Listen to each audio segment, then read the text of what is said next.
If you put poor content into an automated system, you're going to get poor outputs. Businesses can get lulled into a false sense of security that automation means good quality. Every system we use needs great inputs to produce great outputs. In this section, you'll see how to manage all of the moving parts of your letter of engagement so you can make sure your outputs are world class. So to get to the engagement letter suite section, we want to come to Configure, Engagement Letters, and it will be the first option on the submenu. So let's take a look at the engagement letter suite if we aren't subscribed to Oversuite. If we come into here, we've got all of the elements that we need to build a library of letters of engagement.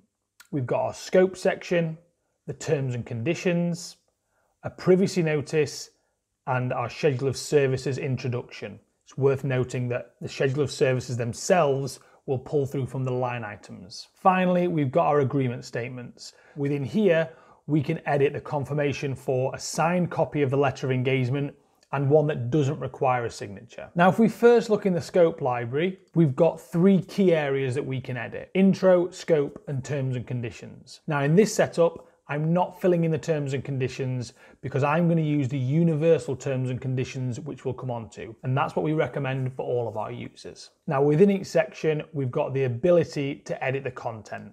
So format the text in paragraph, heading, or subheading. So you can see as I select these, I can change the setup of my introductions. I can embolden text, make it italic, underline it, all the formatting that I need. And we can introduce bullet points or numbering if we need to. I can even introduce a link if I need to in here. On top of that, I've got my merge tags to pull through all of the personalized information. So I can address the client directly in the documents. I can pull through things like the monthly fee, annualized fee, proposal number, start date, year end, things like that. Now we can also add new versions if we need to as we're going along. Now if we come down here, we've got the terms and conditions section. We've got the same formatting options here, and this will be added to every single one of my letters of engagement above. We've also got a privacy notice in here. Now this is very important, especially under GDPR, to explain to the clients how their data will be used and how we're going to manage this. So I've got some example content in here from the ICO, but you're going to want to make sure you've got a privacy notice that is completely compliant with GDPR. We've got our introduction to the schedule of services.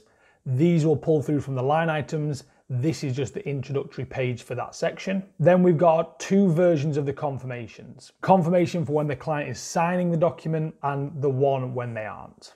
So we can edit and update this. So you can see in here, I'm basically saying, as soon as you pay your next monthly fee, you're agreeing to these terms and conditions for the no signature version. So great for bookkeeping reviews, payroll reviews, things like that.